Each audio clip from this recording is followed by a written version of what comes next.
یا مجتہدین کو کچھ کہا جائے گا یا بہت برا مان جاتے ہیں. ہمارے دوست اگر بولتے ہیں کہ بھائی یہ بات غلط ہو رہی ہے تو جیسے غلو کرتے ہیں یا اس میں اگر کچھ کہیں گے تو بہت ہی تکلیف میں, یعنی آپ اس کو کیسے ایکسپلین کریں گے سر؟ دیکھیں یہ لوگوں کی جہالت ہے نا. اب مولوی حضرات جو ہیں ہمارے مولوی حضرات, میں اکثر میں تو ان کے ساتھ رہا ہوں, ان کے ساتھ پڑھا ہوں, ان کے مجالس میں نے دیکھا, یہ اپنے آپس میں جب بیٹھتے ہیں ان کا کام یہ ہوتا ہے مراجع کو برا کہنا. یعنی یہ بلا استثناء جب علماء آپس میں بیٹھتے ہیں ان کی اپنی جو آپس میں جس طرح وہ بات کرتے ہیں, گفتگو کرتے ہیں, ہاں بیٹھک ہوتی ہے, اس میں ہمیشہ یا تو وہ مدعے کے متعلق بات کریں گے, مدعے کے متعلق مذاق کریں گے, یا تو مراجع کی برائی بیان کریں گے. ہاں وہ ان کا ہمیشہ یہ گفتگو کا محور اسی پہ ہوتا ہے کہ فلان مرجع نے یہ کیا, وہ اس نے یہ کیا, یہ فراڈی آدمی ہے, اس کے وکیل نے یہ کیا. ان کا کام یہی ہوتا ہے مراجع سے شکایت. لیکن یہ پبلک میں جب آ جاتے ہیں تو مراجع کو یہ خدا بناتے ہیں, ہاں خدا بناتے ہیں, اور عام شیعہ کو یہ تصور دلاتے ہیں کہ یہ مراجع جو ہیں ان کی برائی نہیں کی جا سکتی. حالانکہ مراجع جو ہیں یہ سب بدعتی لوگ ہیں, اور ان کو ان کی بدعت کی حد تک ان کی کہ یہ بھائی ان کا یہ کام خراب ہے, یہ درست کام ہے, اور ان کا کوئی احترام واجب نہیں ہے کہ آپ ان کا احترام کریں, کیونکہ یہ لوگ بدعتی ہیں. اور یہ اگر کوئی ان کو ہاں, لیکن یہ ہے دنیا میں اس طرح ہے کہ اگر آپ مثلا آغا خانی کے سامنے آغا خان کو برا کہنا تو وہ اس کے پھر وہ ناراض ہو جائیں گے, ہو سکتا ہے آپ کو گالی بھی دے دیں. تو جب شیعوں کے ساتھ آپ بیٹھتے ہیں تو مراجع کو کوئی ضروری نہیں ہے مراجع کو آپ برا کہتے ہیں. نہیں میں کہنے کی بات نہیں ہے. اب میں نے ایک سوال یہ پوچھا تھا کہ جس طریقے سے زکوٰۃ یا خمس کی باری ہے, یہ خمس اور زکوٰۃ جو جائے گا اہل البیت کے لیے, ٹھیک ہے, تو یہ مراجع لے لیتے ہیں سارے پیسہ, تب وہ اپنی طرف سے خرچہ کرتے ہیں. یعنی میں اس بات پہ, تو پھر وہ دوسرے ناراض ہو جاتے ہیں کہ بھائی انہیں کو جانا چاہیے. یہ سب فراڈ ہے, یہ سب بدعت ہے جو دین میں مراجع نے داخل کیا. بالکل صحیح فرما. تو جناب یہ خمس کدھر جائے گا؟ خمس یہ ہے کہ ان کاموں میں, ان کام جو خیر دین کا کام ہو, اس میں امام علیہ الصلوۃ والسلام کی نیابت سے آپ اس میں خرچ کریں, ٹھیک ہے نا. اس میں آپ اپنی مرضی سے کر سکتے ہیں, اپنی مرضی سے آپ یعنی خود آپ کر سکتے ہیں یہ کام. آپ خود مثلا آپ کا $100 خمس ہے, تو آپ مثلا کہ کوئی خیر کا کام ہے, مثلا ایک یتیم گھرانہ ہے, شیعوں کا ایک یتیم گھرانہ ہے, امام کی جانب سے صدقے کے طور پر اس کو دے دیں. یا مثلا کوئی اور خیر کام ہے, مثلا کوئی کتاب چھپ رہا ہے, شیعوں کا کتاب ہے, اچھا کتاب ہے, یا کوئی ویب سائٹ بن رہا ہے, یا کوئی اچھا فلم بن رہا ہے جس میں دین کی جس میں دین کی خدمت ہو, تو اس میں امام علیہ السلام کی طرف سے صدقے کے طور پر اس میں ڈال دیں, ٹھیک ہے نا. ٹھیک ہے سر. ایک سوال ہے, مجھے 2-3 اور سوال کے جواب دے دیجیے بس, پھر انشاءاللہ میں معذرت اتنا ٹائم لے رہا ہوں. جس طریقے سے آپ کہتے ہیں یا علی مدد, سر یہ مجھے تھوڑا سا وہ لگتا ہے کہ کس طریقے سے, یعنی مدد اللہ کی ہے اور اللہ کی طرف سے چلے محمد صلی اللہ علیہ وسلم کو ملی ہے, اس کے بعد حضرت علی رضی اللہ تعالیٰ عنہ کو ملی ہے, سب کچھ چلے ٹھیک ہے, سمجھ میں آتا ہے. تو یعنی شرک, قرآن میں شرک کیا ہے؟ آپ کا ایک میں نے سنا تھا قرآن میں شرک آپ کہہ رہے تھے کہ بتوں کا ہے, بتوں کے علاوہ اور کیا شرک ہے؟ اگر ہم بندوں سے نام یعنی خبر سے دیکھیں, اگر یہ کوئی ضروری نہیں کہ آپ یہ عالی مدد کہتے ہیں, آپ کے نہیں کہا یہ کوئی واجب نہیں آپ یہ عالی مدد کہتے ہیں, ہم نہیں کہتے واجب ہے, کوئی شیء نہیں کہتا یہ ضروری ہے کہ آپ کہتے ہیں, آپ نہ کہیں, آپ کوئی کہنا ضروری نہیں. لیکن قرآن میں شرک بہت ہے بھائی. مثلا یہ انسان دین میں بدعت داخل کرتا ہے, وہ کام جو اللہ کیا کا اللہ حلال بناتا ہے, اللہ حرام بناتا ہے, ٹھیک ہے نا. ہمیں حق نہیں ہے کہ ہم حلال اور حرام بنا دیں, تو یہ شرک باللہ ہے, یہ اس کی گناہ. بھلے میں اس کو آپ کو آیت بھی دکھا دوں اس کی, اگر آپ مجھے اجازت دے دیں. تو اللہ تعالیٰ نے اس کو شرک کہا ہے قرآن مجید میں. دیکھیں یہ ہے قرآن مجید میں, بسم اللہ الرحمن الرحیم, قل انما حرم ربی الفواحش ما ظہر وما بطن. اللہ تعالیٰ نے حرام کیا ہے فواحش کو, وہ بری باتیں, قبیح باتیں, چاہے وہ ظاہری قبیح باتیں ہوں یا باطنی قبیح باتیں. وما بطن والاثم, اور اللہ تعالیٰ نے حرام کیا ہے زنا, شراب کو, اسم یہاں روایت میں اسم مراد شراب ہے, والبغی بغیر الحق, اور ظلم کو, وان تشرکوا باللہ ما لم ينزل به سلطانا, اور جو بھی چیز اللہ نے نازل نہیں کیا ہے اس کو آپ اللہ کا شریک بنا دیں, یہ اللہ کے نزدیک شرک ہے. وان تقولوا علی اللہ ما لا تعلمون, وان تقولوا علی اللہ ما لا تعلمون, اور دین میں آپ اس چیز کی نسبت دیں جس کو اللہ نے اس کا حکم نہیں دیا, یہ شرک ہے. اچھا, آپ کی مزید آپ کی خدمت میں عرض کریں.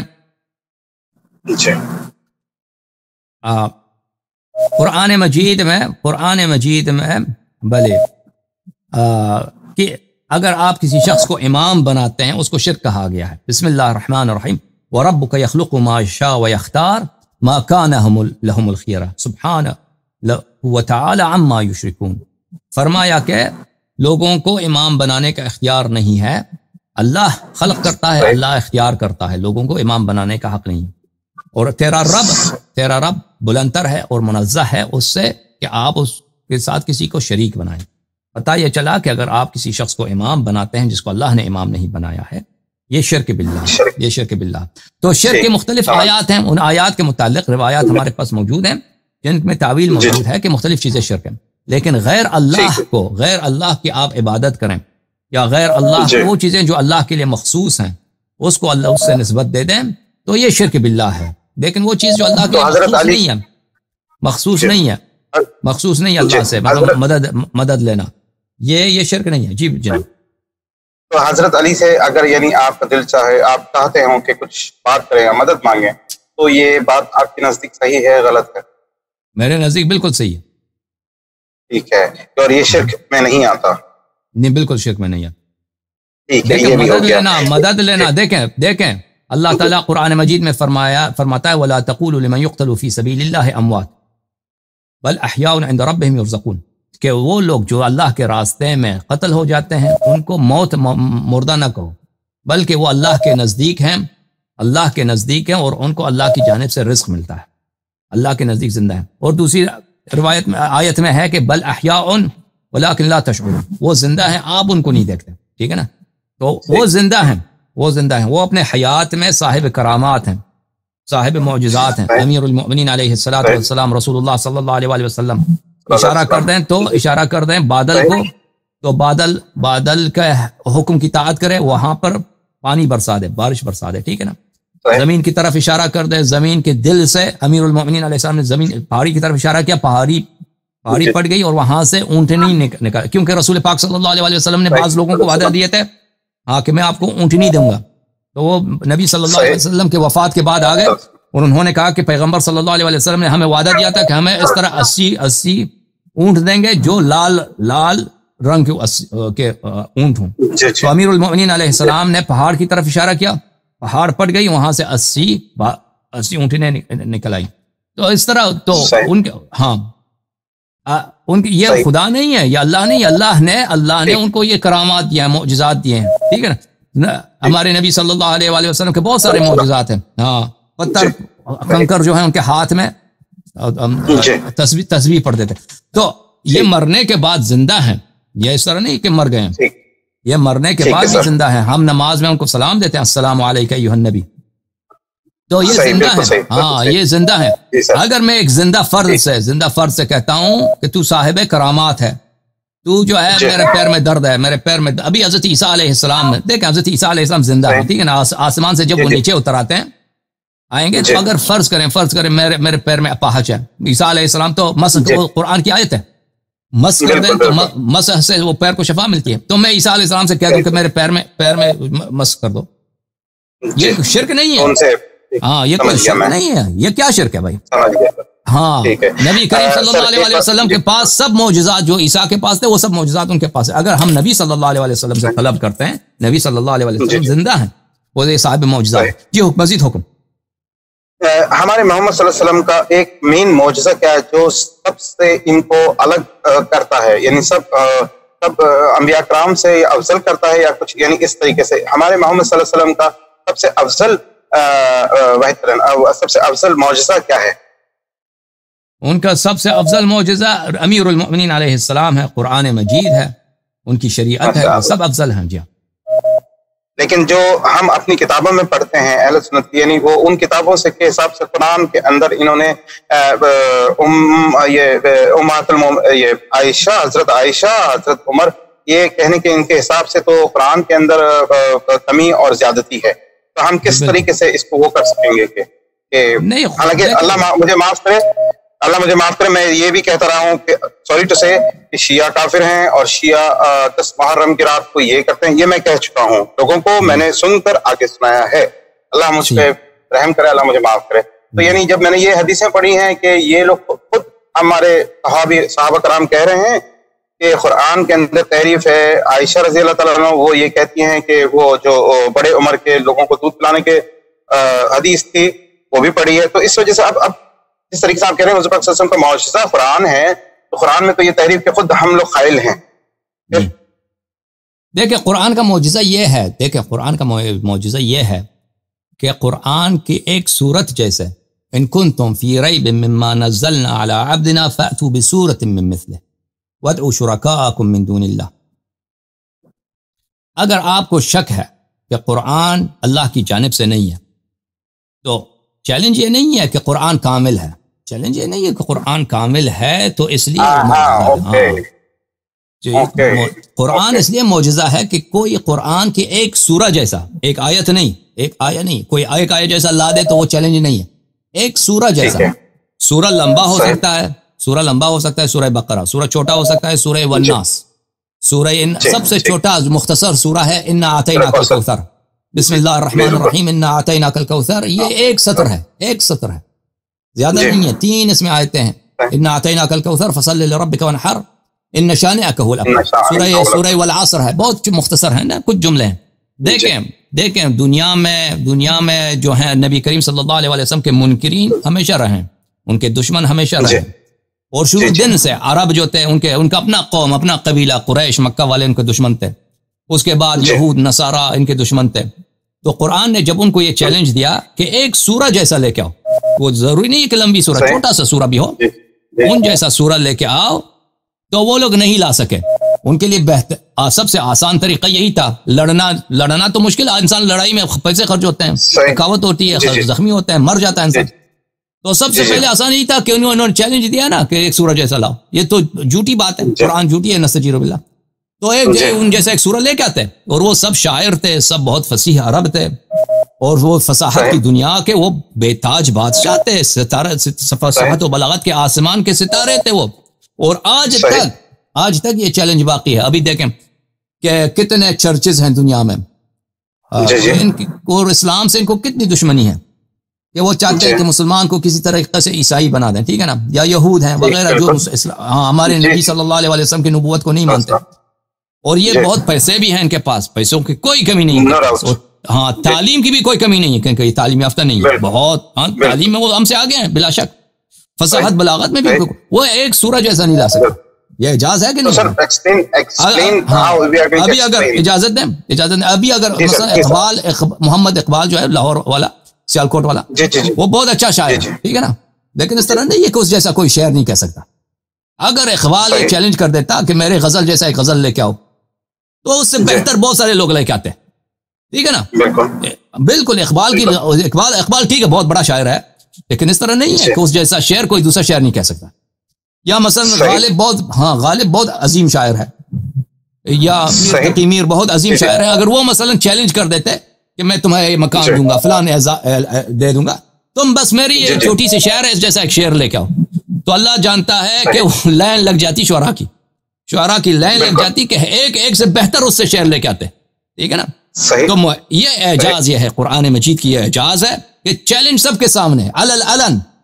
نبی کریم صلی اللہ علیہ وسلم کے منکرین، ان کے دشمن، وہ اسلام کو ہر طرح سے مختلف طرق سے ہمیشہ دشمنی کرتے آ رہے ہیں. لشکریں بھیجی ہیں، انہوں نے مسلمانوں کا قتل عام کیا ہے، نبی کریم صلی اللہ علیہ وسلم کے خلاف کتابیں لکھی ہیں.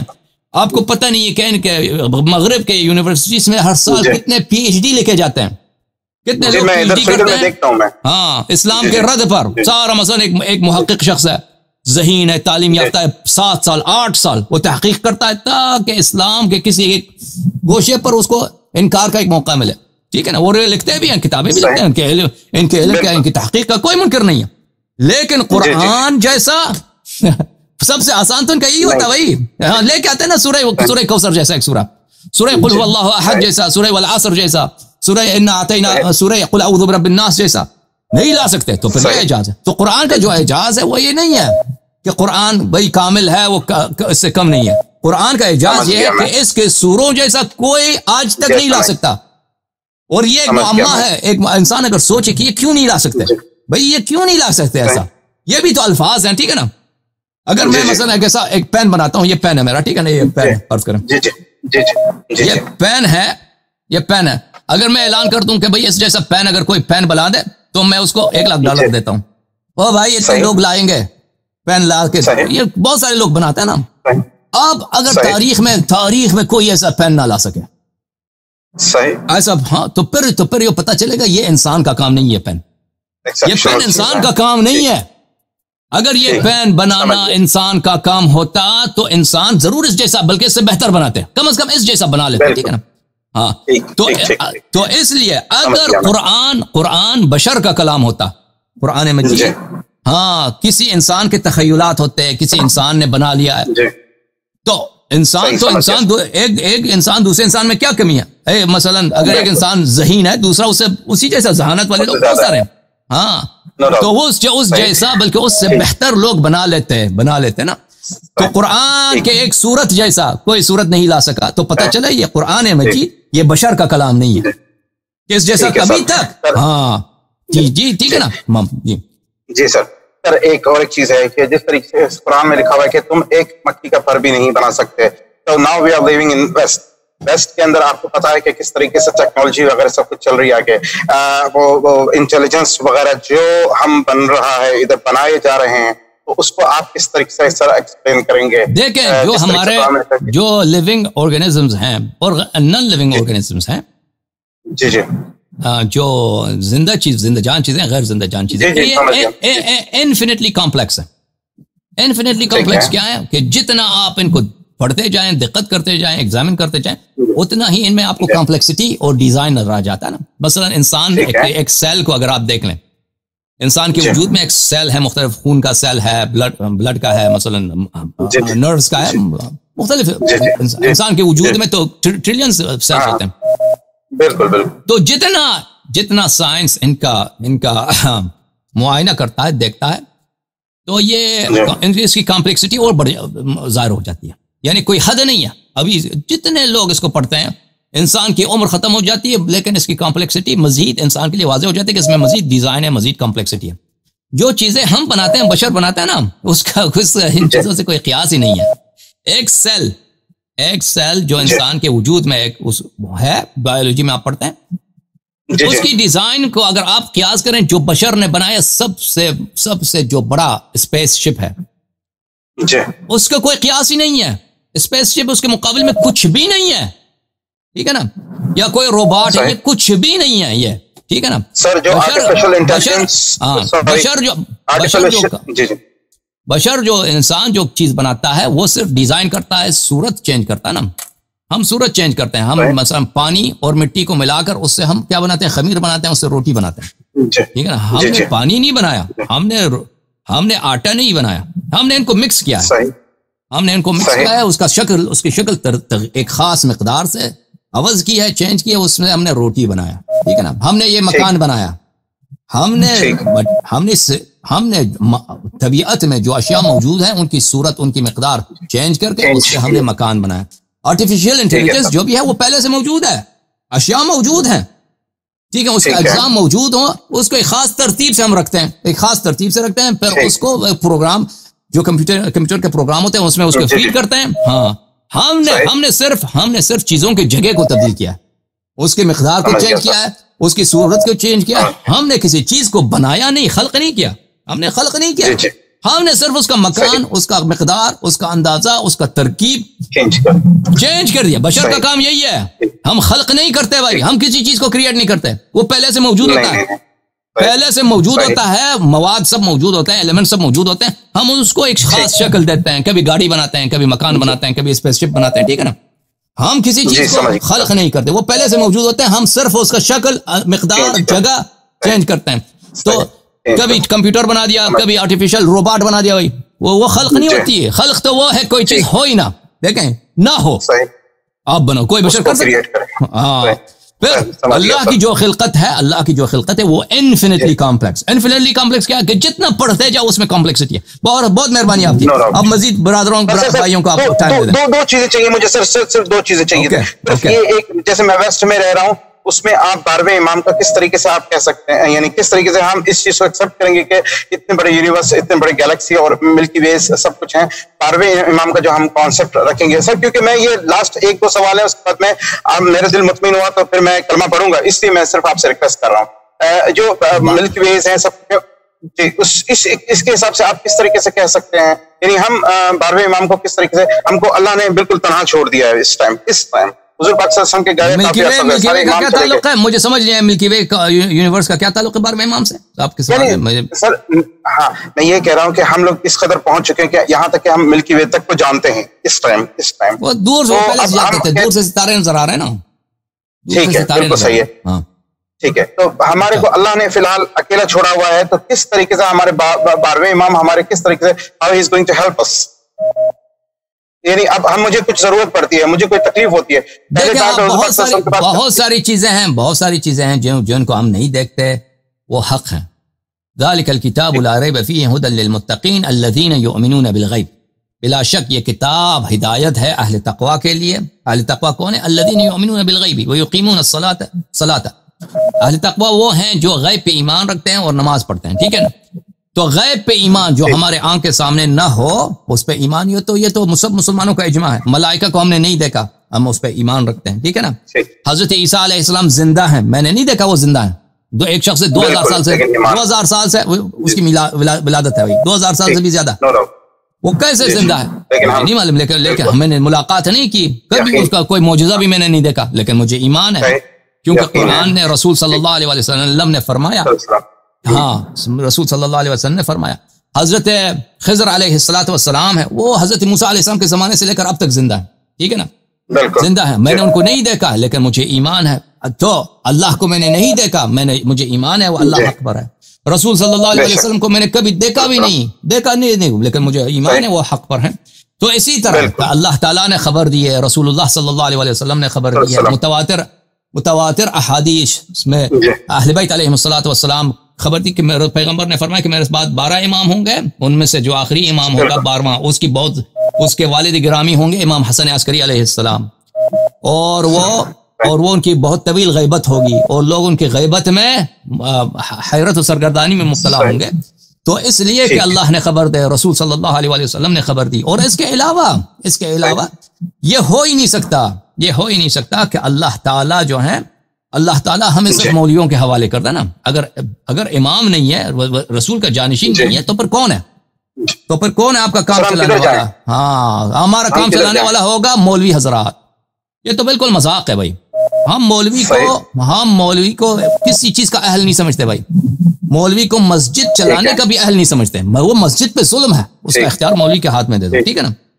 مولوی کو آپ کسی بھی آرگنائزیشن کو تباہ کرنا ہے نا، اس کا بالکل ستیہ ناش کرنا ہے، اس کو سربراہ مولوی کو بنا دو. اب دین کا سربراہ کون ہے اگر امام معصوم نہیں ہے تو پھر مولوی ہے. قرآن سنت یہ سب بھئی ان کا سربراہ کون ہے؟ وہ علم جو پیغمبر صلی اللہ علیہ وسلم لے کے آئے تھے، وہ کس کے سینے میں ہے؟ مولوی کے سینے میں ہے. مولوی بھائی میں نے کہا نا، کسی بھی چیز کا ستیہ ناش کرنا اس کو مولوی کے حوالے کر دو. بہت مہربانی آپ کی. بات مجھے اب سوالوں کا جواب ایک چیز سر، میرے ماں باپ نے یہ قسم ڈالی ہوئی ہے کہ اگر میں اہل تشیع ہوتا ہوں تو میرا اور ان کا تعلق ختم ہو جائے گا. تو سر اس کو میں کس طریقے سے لوں؟ جو بھی یہ کہتے ہیں نا، وہ جہالت سے کہہ رہا، وہ تعصب کی روح سے، جہالت کی روح سے کہہ رہا. آپ کو آپ پہ لازم ہے کہ پیغمبر صلی اللہ علیہ وسلم نے فرمایا کہ میں اب تمہارے درمیان چھوڑ کے جا رہا ہوں 2 چیز، اگر ان کو تعمیر رکھو کبھی گمراہ نہ ہو جاؤ گے. ایک قرآن ہے، ایک اہل بیت علیہ السلام ہے. ٹھیک ہے نا؟ اب اگر وہ ماں باپ کہتے ہیں کہ اگر آپ اہل بیت کی اتباع کریں تو میں ناراض ہو جاؤں گا، تو یہ آپ پر اللہ کی طاعت واجب ہے، رسول صلی اللہ علیہ وسلم کی طاعت واجب ہے. ہاں والدین یہ کہہ رہے ہیں، والدین جو کہہ رہے ہیں نا، ان کا احترام کیجیے گا. وہ لیکن وہ جہالت سے کہہ رہے ہیں، تعصب سے کہہ رہے ہیں، ان کو پتہ نہیں ہے. مثلا ہاں آپ بیمار ہیں مثلا کینسر کی گولی کھائیں گے تو کینسر ٹھیک ہو جائے گا. والد کہتے ہیں کہ بھئی آپ اگر کھا لیں تو میں ناراض ہو جاؤں گا نا. وہ والد وہ جہالت سے کہہ رہا ہے، اس کی بات ماننا تو ضروری تو نہیں ہے. اس صورت میں آپ وہ کینسر کی گولی فوراً کھا لیں گے. ٹھیک ہے نا؟ اب مثلا آپ ایک کاروبار کر رہے ہیں، اس کاروبار میں آپ کو فوراً 1 کروڑ روپے کا فائدہ ہے. والد کو پتہ نہیں ہے، والد بیچارہ وہ غلط فہمی میں کہتا ہے یہ کار کرو گے تو میں ناراض ہو جاؤں گا. تو آپ اس کی بات سنیں گے؟ آپ نہیں سنیں گے. آپ کہتے ہیں میں کاروبار کرتا ہوں، اس کو پتہ نہیں ہے بیچارے کو. جب 1 کروڑ روپے میرے پاس آئے گا تو میں دکھا دوں گا والد کو، دیکھو یہ 1 کروڑ، ہاں خوش ہو جائے گا. اب وہ ان کو پتہ نہیں ہے بھائی. آپ قرآن مجید میں آیت ہے بل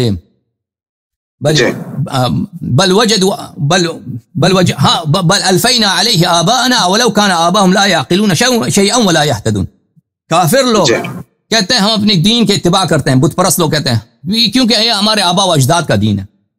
اگر چن کے آبا و اجداد کو عقل بھی نہ ہو، ہدایت بھی نہ ہو، پھر وہی کہتے ہیں بس یہی ہمارا دین ہی ہے، شروع سے ہمارا دین ہی ہم اتباع کریں گے. یہ تو کوئی صحیح بات نہیں. صحیح بات ہے. اگر اللہ یاری مجھے ایک کلمہ پڑھا دیں، بس کلمہ پڑھا کے ایک نصیحت کر دیں مجھے، بس میں رکھ دوں. ایک دفعہ کلمہ پڑھا کر مجھے نصیحت کر دیں، اس کے بعد پھر بس. ہاں نصیحت میرے اور کچھ بھی نہیں، نصیحت صرف ایک ہی ہے جو رسول پاک صلی اللہ علیہ وسلم کی وصیت ہے. انی تارک فیکم ما ان اخذتم به لن تضلوا بعدی ابدا کتاب اللہ و عترتی. جو رسول پاک صلی اللہ علیہ وسلم کے کلام صدق کلام میں شک کرے وہ کافر ہے. نبی کریم صلی اللہ علیہ وسلم کی وصیت ہے پوری امت کے لیے، آپ کے لیے، میرے لیے، سب سننے والوں کے لیے، کہ میں تمہارے درمیان چھوڑ کے جا رہا ہوں دو بہت ہی نہایت قیمتی، نفیس، بے انتہا عزیز چیزوں کو. اگر ان کے اتباع کرتے رہو گے تو دنیا کفر ساری دنیا پہ چھا جائے، دنیا پہ شرک کے طوفان کھڑے ہو جائیں، دنیا پہ گناہوں کے اور جہالات کے اور زلالات کے طوفان کھڑے ہو جائیں، آپ گمراہ نہ ہو جاؤ گے. وہ ہے کیا ہے؟ اگر تم اتباع کر دو گے قرآن اور اہل بیت علیہم الصلوۃ والسلام کی، تو میری نصیحت سب مسلمانوں کے لیے یہی. اچھا آپ کے لیے اچھا کلمہ یہ بولو، اشہد ان لا الہ الا اللہ، اشہد ان لا الہ الا اللہ، واشہد ان محمدا عبدہ ورسولہ، واشہد ان محمدا عبدہ ورسولہ، واشہد ان علیا، واشہد ان علیا وصی رسول اللہ، وصی رسول اللہ، وخلیفتہ بلا فصل، وخلیفۃ بلا فصل، واشہد ان